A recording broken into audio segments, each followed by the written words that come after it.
Joe Arpaio's quixotic bid to replace U.S. Senator Jeff Flake ended Tuesday with the former Maricopa County Sheriff, as expected, coming in dead last in the GOP primary, behind chemtrail aficionado Kelly Ward and winner Martha McSally.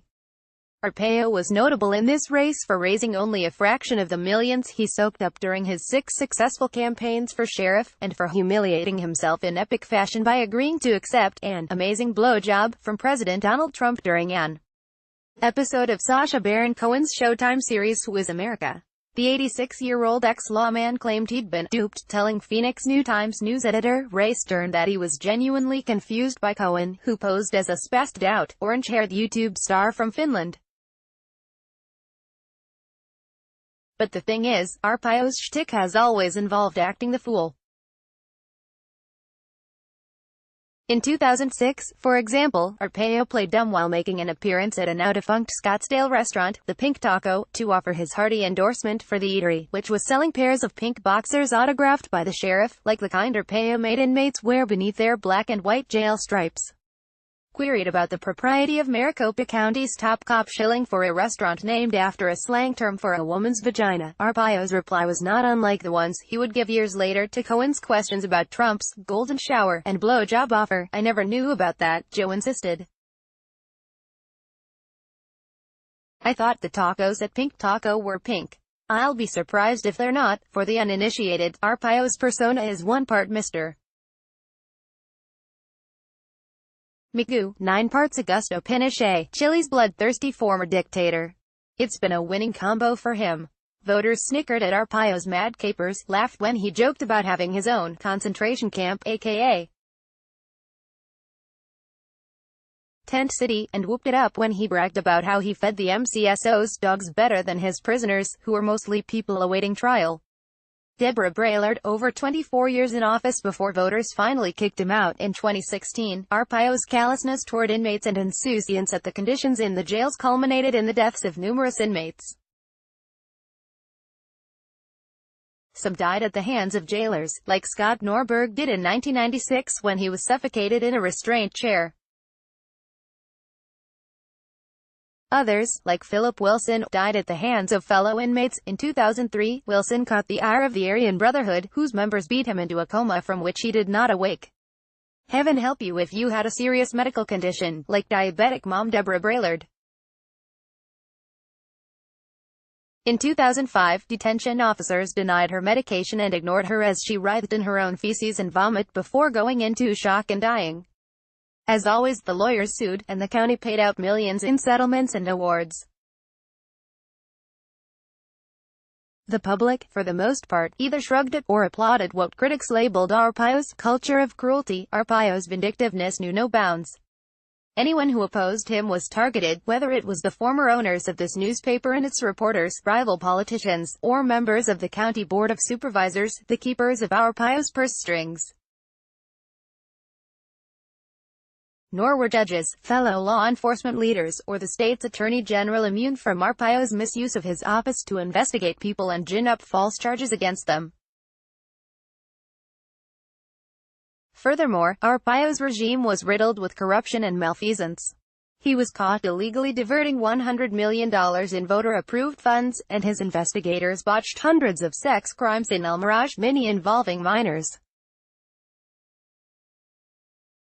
For the latter scandal, Arpaio offered a half-hearted mea culpa in 2011, saying, "If there were any victims, I apologize to those victims." By that time, Arpaio had discovered the perfect scapegoat for all occasions: Mexicans in the U.S. Sans papers. He was a bit of a late bloomer in this department. In 2005, Arpaio had claimed being illegal is not a serious crime. You can't go to jail for being an illegal alien. Once Arpaio realized how much voters despised illegal immigration, he did an about-face, and turned his agency into a local version of the U.S. Immigration and Customs Enforcement (ICE), with the assistance of a federal grant of authority known as ICE's 287 program. Arpaio's deputies engaged in large-scale sweeps of Latino communities, pulling over cars on the thinnest of pretexts in the hunt for illegal aliens. Businesses suspected of employing the undocumented were raided. U.S. citizen children sometimes witnessed their parents being collared. In 2007, the ACLU sued Arpaio in federal court, claiming that Arpaio's office was illegally profiling Latino drivers. In 2013, federal judge G. Murray Snow found Arpaio and the MCSO guilty of racial profiling and ordered a court-appointed monitor and a series of reforms for the department. Arpaio remained defiant, thumbing his nose publicly at Snow's authority while secretly investigating the judge for supposedly being part of a wacky, non-existent conspiracy to bring the sheriff down. For not following Snow's orders, Arpaio eventually would be found guilty of civil contempt, and later, criminal contempt. Arpaio helped hobble Kelly Ward's campaign, which is a good thing.